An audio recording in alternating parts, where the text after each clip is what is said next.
Amigas e amigos, diz o ditado que quem conta um conto aumenta um ponto. Foi o que fez o ministro Teori Zavascki do Supremo Tribunal Federal, STF, ao negar um pedido da defesa do ex-presidente Luiz Inácio Lula da Silva para que o juiz Sérgio Moro fosse afastado dos casos, de um caso especificamente, em que ele tem atuado de maneira arbitrária, com invectivas, fazendo pré-julgamento, emitindo juízo de valor, enfim, tudo o que não se deve fazer quando se trata de um magistrado.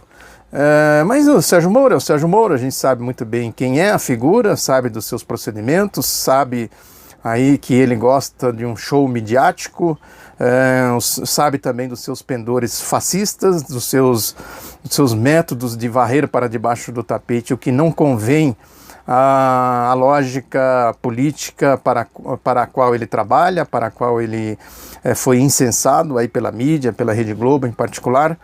Mas enfim, a questão é o Teori Zavascki. Aí ele se apega, porque aqui a defesa alega, segundo a resposta do Teori Zavascki, não é só isso, mas o Teori Zavascki se fia aí nesta afirmação da defesa, de que o Moro disse com todas as letras exatamente isso. Lula é o arquiteto do esquema criminoso que vitima a Petrobras.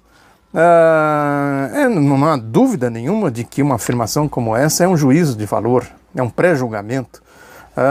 Aqui o Moro está claramente copiando a lógica da teoria do domínio do fato da farsa do mensalão. Quer dizer, vamos aos fatos concretos, ao que é real. No entanto, isso certamente, se ele fizesse isso, desmontaria toda a lógica, toda a tese da acusação que é feita aí contra o ex-presidente. A acusação, diga-se de passagem, que é uma acusação midiática, uma acusação da mídia, como fiel porta-voz do golpismo, da direita. Essa afirmação cai como uma luva exatamente na linha da propaganda ideológica, da propaganda política que é feito aí por todo esse arcabouço midiático, político, judiciário aí do golpe que a gente acabou de presenciar aqui no nosso país. Aí o Teori, ele prossegue exatamente aumentando não só um ponto, mas vários pontos. Na defesa, um trecho da defesa, ele diz aqui o seguinte: como se vê, aquela autoridade, falando do Moro, do juiz Sérgio Moro, não emitiu qualquer juízo acerca da tipificação penal das condutas que seguem em investigação nos procedimentos objeto desta reclamação, não sendo suficiente para justificar a viabilidade da ação constitucional, a afirmação do juízo reclamado de que o Luiz Inácio Lula da Silva seria o arquiteto do esquema criminoso que vitima a Petrobras, como sugere o reclamante, Lula. Aqui claramente ele já começa a sair dos trilhos, quer dizer, o Sérgio Moro falou isso, está em documentos oficiais do juiz dizendo exatamente isso, que o Lula é o arquiteto do esquema criminoso que vitima a Petrobras. Com base em que ele fala isso? Com quais provas? Com quais evidências? São questionamentos óbvios, simples, que quando a gente vai para o que é concreto, para o que é real, a gente vê claramente aí o juízo de valor, a subjetividade, a teoria do domínio do fato em voga, sendo invocada aí pelo juiz Sérgio Moro. Quer dizer, o fato do Lula ter sido presidente da República, o fato dele ser a principal figura da esquerda, da coalizão que governou o país, isso dá ao juiz Sérgio Moro prerrogativas para que ele faça esse tipo de juízo? Para que ele emita oficialmente esse tipo de opinião? É óbvio que não. Basta pensar não mais do que 5 segundos para se chegar nesta conclusão. No entanto, prossegue aqui o Teori Zavascki dizendo que, pelo contrário, defendendo o Moro, dizendo que o que ele falou não é irrelevante. Eu li aqui anteriormente. Pelo contrário, tal expressão foi utilizada apenas para afirmar que, aí ele abre aspas, para citar o Moro, que o ex-presidente, nesta condição, teria recebido dissimuladamente vantagem indevida. Ora, uma coisa não liga com a outra. O Sérgio Moro tirou uma conclusão para depois justificar com esta afirmação de que a expressão, segundo a justificativa do Teori Zavascki, de que a expressão foi utilizada apenas para afirmar que o ex-presidente nessa condição teria recebido dissimuladamente vantagens indevidas. Ora, é a mesma coisa. Ele está dizendo exatamente a mesma coisa. Quer dizer, o Lula recebeu vantagens indevidas porque ele era, segundo a teoria do Moro, o arquiteto do esquema criminoso que vitima a Petrobras. Quer dizer, a coisa está totalmente torta, né? Não fica em pé, né? Não tem sustentação nenhuma. Quer dizer, o Lula, como arquiteto do esquema criminoso, recebeu vantagens indevidas de forma dissimulada. Aí entra o segundo aspecto da questão. Quais vantagens? Como é que ele pode afirmar isso se não tem nenhuma prova, não tem materialidade, como disseram os advogados da defesa do Lula na petição? Quer dizer, é o sítio de Atibaia? É o triplex do Guarujá? Não, mas cadê os documentos? Os documentos, todas as provas até agora apresentadas, vão no sentido contrário do que faz a acusação aqui do Sérgio Moro. Quer dizer, há uma farta documentação, uma grande quantidade de fatos provando que o Sérgio Moro está mentindo.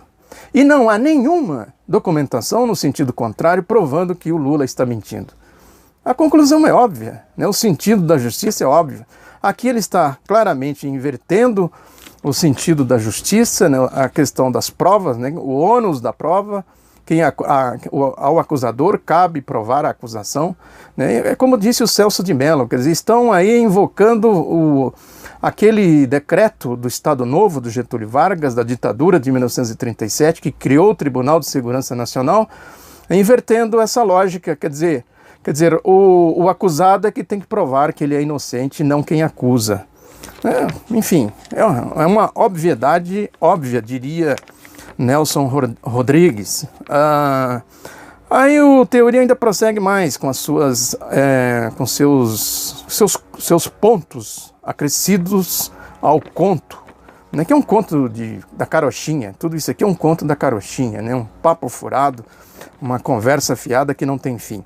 Prossegue aí o Teori Zavascki. Hipótese, quer dizer, que o ex-presidente Lula, nessa condição, como arquiteto do esquema criminoso que vitima a Petrobras, teria recebido simuladamente vantagens indevidas, hipótese que, no entanto, dependeria, isso é o Teori falando, mas aí ele abre aspas para citar o Moro, das provas ainda em apuração nos inquéritos. O Moro disse que as provas ainda estão em apuração nos inquéritos.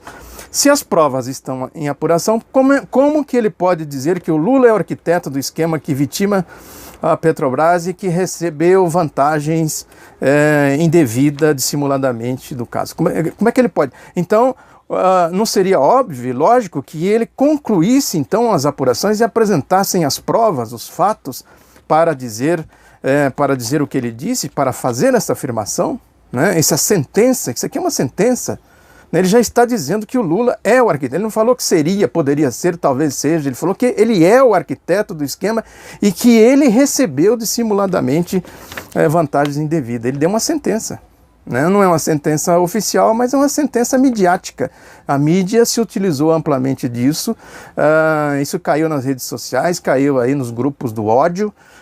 Isso é utilizado aí fartamente e farsamente também para fazer essa campanha de desconstrução, de ataques ao ex-presidente Luiz Inácio Lula da Silva e tudo o que ele representa, enfim. Enfim, é uma política aí, lembra muito aqueles filmes do Velho Oeste. Mesmo naqueles filmes, há muitos filmes aí que mostram essa questão do justiceiro, né? O sujeito que vai fazer justiça com as próprias mãos, de acordo com o que ele pensa, de acordo com a sua cabeça, de acordo com os interesses que ele representa.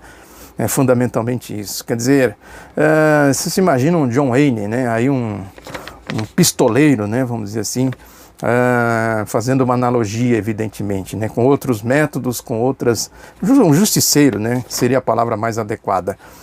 Mas a questão toda é que isso envolve exatamente uma coisa que eu venho falando aqui, que é a luta de classes, os interesses políticos, né? A gente viu muito isso na história, tem casos clássicos, né? Eu lembro aqui de dois, o caso Dreyfus, daquele judeu que foi condenado injustamente lá na França, o caso Sacco e Vanzetti, operários anarquistas que foram julgados 50 anos depois, foram reabilitados nos Estados Unidos.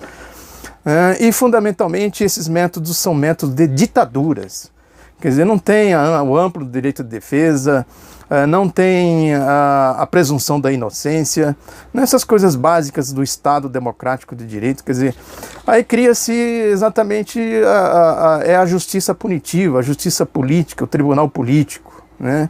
Acho que todo mundo já passou por situações de ser tremendamente injustiçado e não ter como fazer a defesa, porque o poder, quem exerce o poder, acaba exercendo também a injustiça, né, em nome da justiça, de acordo com seus interesses, de acordo com as suas conveniências. O que a gente está vendo aqui no Brasil, nesse momento do golpe, é exatamente o julgamento político, o juízo político, né, esse ambiente político que se criou aí de fascismo, né, de golpismo, né, essa direita cheia de ódio, né, cheia de rancor, né, que ela vai para cima de tudo que representa um pensamento avançado, civilizado, democrático, progressista, que é a antítese exatamente da sua ideologia, do seu pensamento.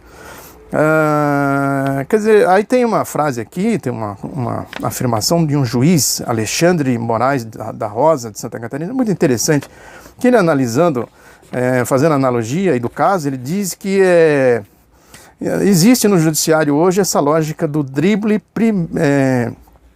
primitivista, né? Quer dizer, vão driblando a justiça, vão driblando o que diz a lei, a legalidade democrática, para aplicar aí os princípios de classe, de interesse de classe, né? Que ele chama também de populismo togado, né? Que está a serviço aí dessa ideologia, basicamente subordinado, um interesse político subordinado à forma como a mídia trata tudo isso, né? Como ela vende, ele diz aqui, vende o produto crime e prisão.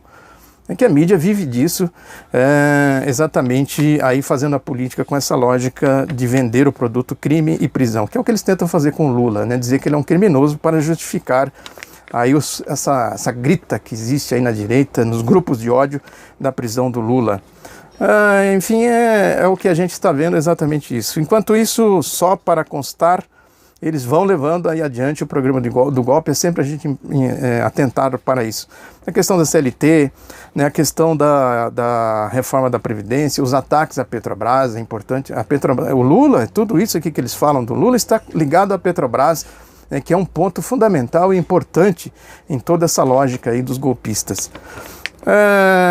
Na verdade é que se cria essa retórica, né, que alguns chamam de narrativa, né, cria-se essa história, esse ambiente político, essa atmosfera, é a guerra da comunicação, né, que as forças democráticas e progressistas precisam ter uma atenção nesse sentido, justamente para criar a contra-retórica, né? É um jogo bruto, difícil de ser contraposto, mas com mobilização, com organização, é possível desmascarar e desbaratando estas práticas aí de Sérgio Moro, da mídia, da direita, Teori Zavascki, enfim, toda a atmosfera golpista que se instalou no Brasil.